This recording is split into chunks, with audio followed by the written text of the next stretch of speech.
Alright, magandang umaga po sa inyong lahat. Magandang tanghali, magandang gabi, lalo na yung mga nasa kabilang dako ng ating daigdig. There is no time and space between us. There is only this present moment, and we are one. Tayo ngayon ay nasa ika-904 na entry, 904, sa diary ni Santa Faustina Kowalska. And it reads, "During my meditation, I heard these words, 'My daughter, you give me most glory by patiently submitting to my will, and you win for yourself greater merit than that which any fasts or mortification could ever gain for you. Know, my daughter, that if you submit your will to mine, you draw upon yourself my special delight. This sacrifice is pleasing to me and full of sweetness. I take great pleasure in it. There is power in it."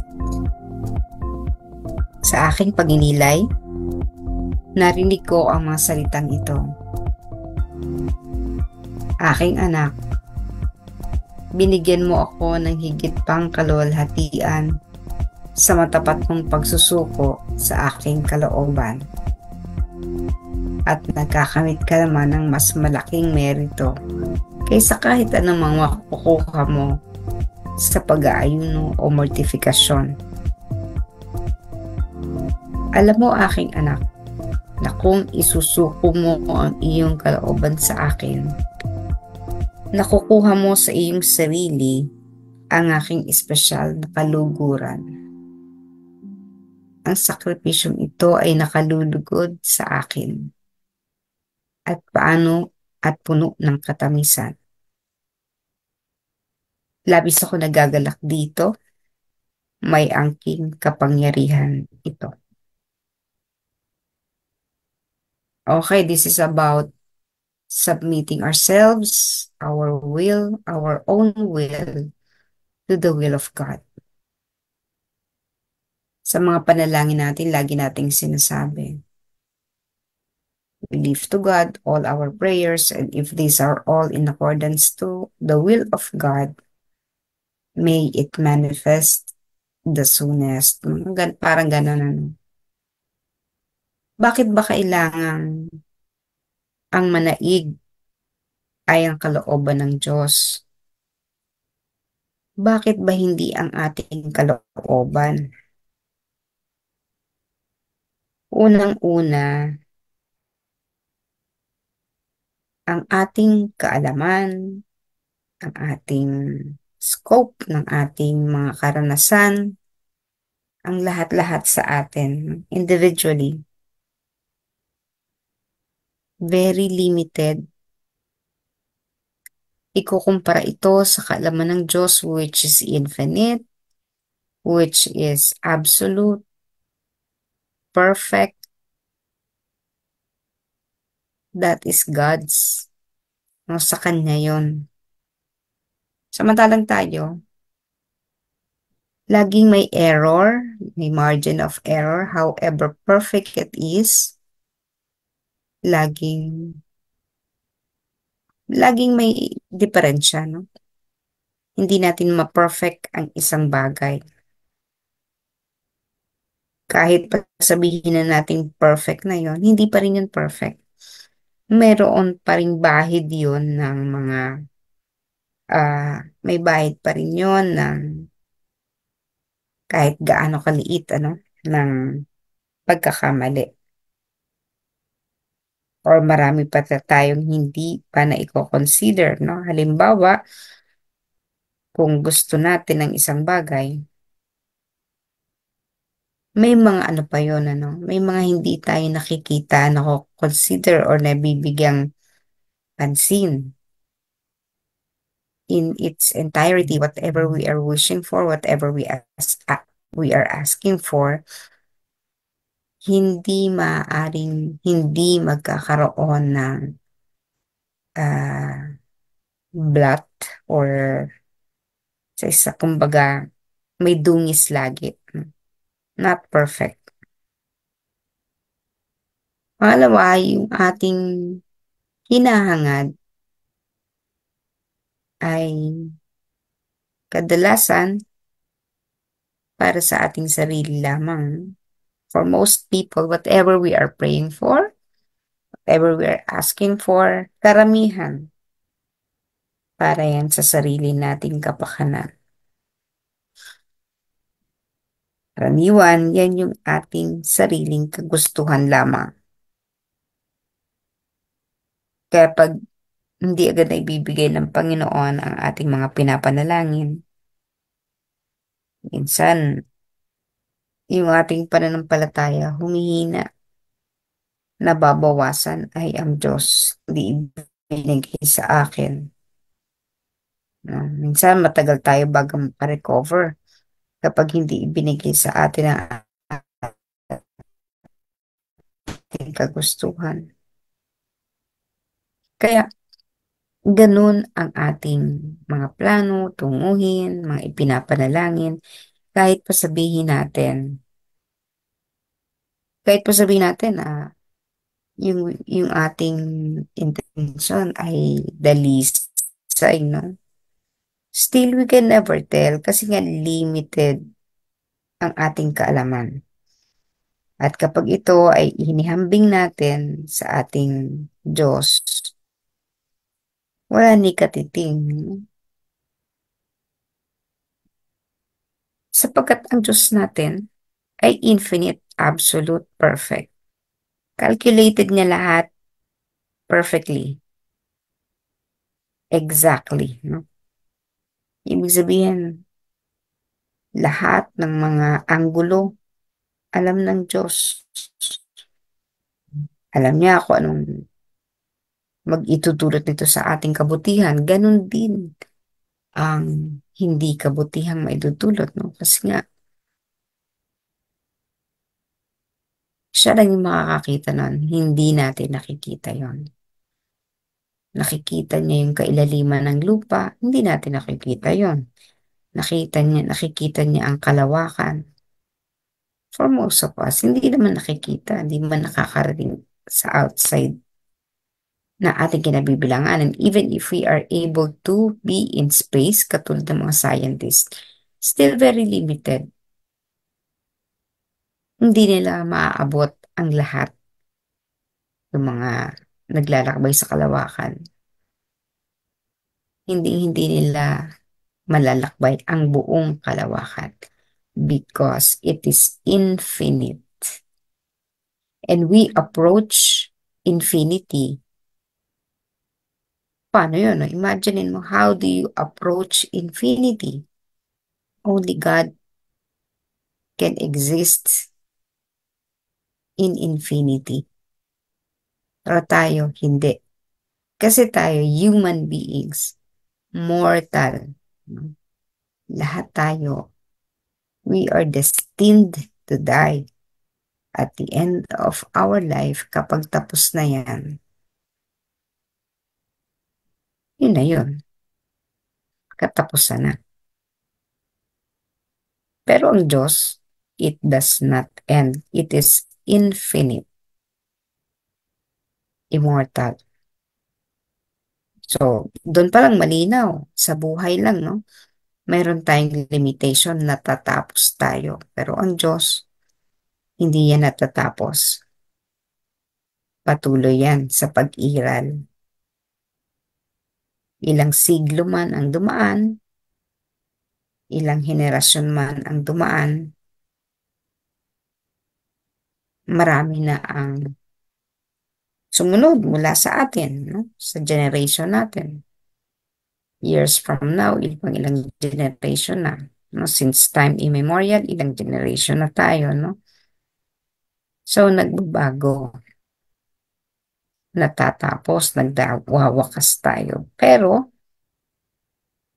the God that we know has been in existence even before creation. Nasa mundo na siya. Wala pa tayo, no? So, imagine mo, go back and you will be approaching infinity at the other side. Move forward and you will be in its infinite form when you go forward. So, kahit yung pag-abot sa infinity, hindi natin yun magagawa. Kaya, kailangan nating isuko ang ating kalooban sa Diyos. Because we are very limited. We have limitations. Kahit sabihin natin uh,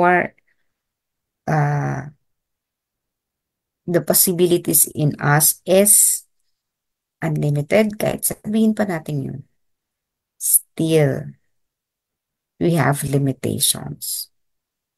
May hangganan, kahit ang ating lakas may hangganan eh. Diba? Because we are mortals, we are human beings. Kaya hindi tayo maliligaw kapag sinuko natin ang kalooban natin sa Diyos. Imposible tayong maligaw kasi nga it is the infinite light that is guiding us. The infinite light, hindi yan kumukurap, hindi namamatay. So kung saan man tayong makarating, nandyan yan, iilawan tayo. Kasi nga infinite light.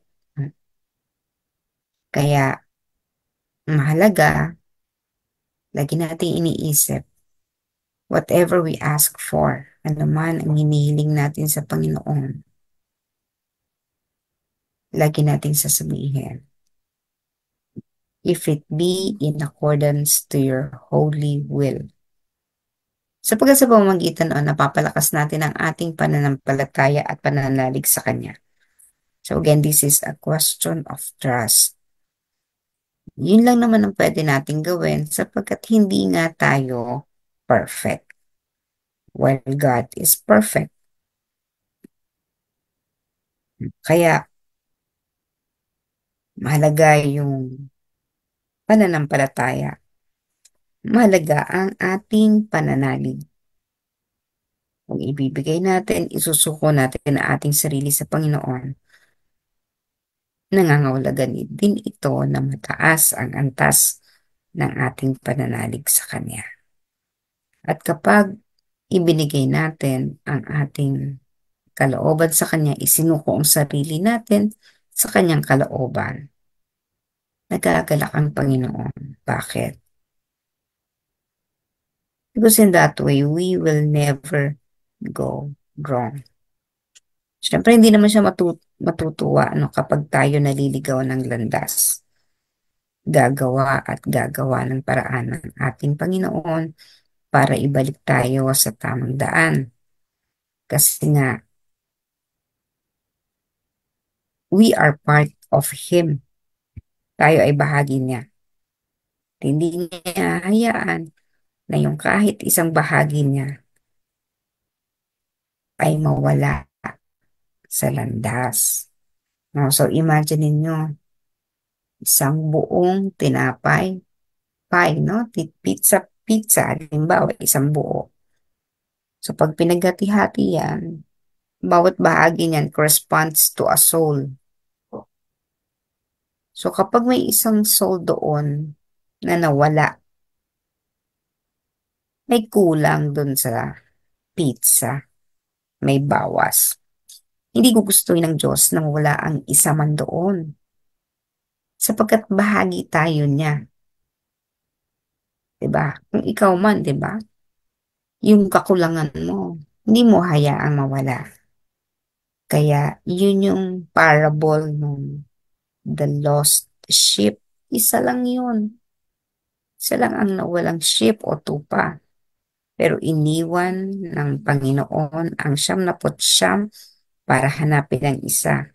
Sapagkat kung wala iyon, imposibleng mabuo ang Panginoon. God will not allow a part of Him to be gone, no? na mawala ang isang bahagi niya. Kasi kapag yun nga, nawala ang isang bahagi niya, hindi na siya buo. Bungi. Yun. Kaya kapag isinusuko natin ang ating sarili sa Diyos, kaya siya nagagalak sapagkat hindi siya napipilasan. Hindi siya nagkakaroon ng kakulangan. Nagiging buo pa rin siya. Kaya kahit anong gawin nating pagkakamali mga kapatid, imagine niyo, kahit anong mali ang gawin natin, kahit anong grabe pa ng pagkakamaling ginawa natin, ililigtas at ililigtas tayo ng Diyos. Gagawa siya at gagawa ng paraan ang Diyos upang maaligtas tayo. Because He will never allow even a single piece of the entire na mawala. Hindi niya hayaan ang isang bahagi ng isang malaking kabuuan ay mawala. And that entirety is about love. No? Isang dakilang pagmamahal. Kaya masasaktan ng ating Panginoon, na quote-unquote, because wala namang feeling ang Diyos. No? Hindi siya malulugod kapag may isang nawala sa atin. So again, upang hindi tayo mawala sa piling ng ating Panginoon, ibigay lamang natin ang ating buong sarili sa Kanya. Ano man ang nangyayari sa ating buhay, pangit man at maganda, kapag isinuko natin ang lahat ng ito sa Panginoon, malulugod ang ating Panginoon at kung hindi man mabuti ang nangyayari sa atin, mapapalitan ito palagi ng kabutihan at kagandahan. This is all about submitting our will to the will of God.